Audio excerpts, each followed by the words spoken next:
دعوت دیں خان صاحب اگر آپ کو دعوت آتی ہے خان صاحب کی طرف سے تو آپ پھر اس وقت دیکھیں گے. یہ آپ کے سٹار بھی سارے سیاسی پارٹیاں ایک دوسرے کو مطلب پولرائزنگ میں لگی ہوئی ہیں. تو سر یہ جو غریب ہے وہ تو مر چکا ہے سر اس ٹائم, اس کے بارے میں آپ کیا کہیں گے سر کہ وہ کہاں جائے؟ کیا یہ وکیلوں کا, عدالتوں کا, پریس کانفرنس کا ان کو کیا فائدہ ہے سر؟ دیکھیں الٹیمیٹ جو اس پورے سیاسی بحران کی قیمت ادا کر رہے ہیں وہ اس ملک کے 24 کروڑ لوگ ادا کر رہے ہیں.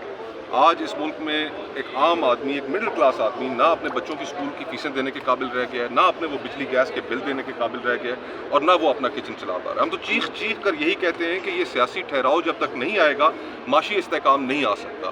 آج اس ملک کی اشرافیہ جس کے اندر سیاستدان, جرنیل, ججز, بیوروکریٹس, میڈیا, ہم سب نے شامل ہو کر اس ملک کو اس نہج پر پہنچا دیا کہ عام آدمی یہ ملک چھوڑنے پر مجبور ہے. 25 لاکھ اس وقت نوجوان ہر سال جاب مارکیٹ میں ایڈ ہو رہا ہے, روزگار نہیں ہے. آج 10 لاکھ سے اوپر پاکستانی یہ ملک چھوڑ کر نکل گیا ہے. لوگ امید ختم ہو گئی ہے, ملک چھوڑ کر دھڑا دھڑ لوگ نکل رہے ہیں. کس طرف ہم ملک کو لے کے جا رہے ہیں؟ اس کے ذمہ دار اس ملک کی اشرافیہ جس میں میں بھی شامل ہوں, اس ملک کے سیاستدان, جج, جرنیل, میڈیا. ہم نے کسی نے کوئی کسر نہیں چھوڑی اس ملک کے معاملات کو اس نہج پہ پہنچانے کی. ہر کسی نے اپنا کردار ادا کیا اور تاریخ سے ہم نے کوئی سبق نہیں سیکھا.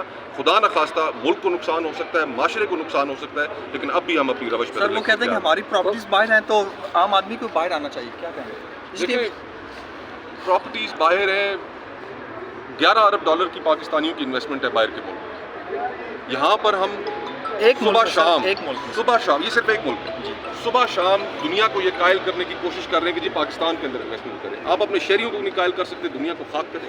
سر جو لیڈس آتی ہیں ان میں سیاستدانوں کے نام بھی شامل ہوتے ہیں.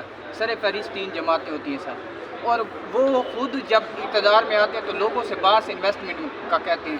سر کیسے انویسٹمنٹ آئے گی جب ان کی اپنی پراپرٹیز لیکس میں آ گئی ہیں, ان کی اپنی پراپرٹیز کا بھی جو ہے نا ماشاءاللہ کوئی اسکینڈل ایسا نہیں ہوتا جس میں ہماری سیاسی جماعتوں اور سیاسی جماعتوں کے سربراہان کے شاید خاقان عباسی صاحب نے جو پارٹی بنانے کا ہے ان کا روایتی سیاستدان نہیں ہوں گے, نہ یہ اس طرز پہ ہوگی.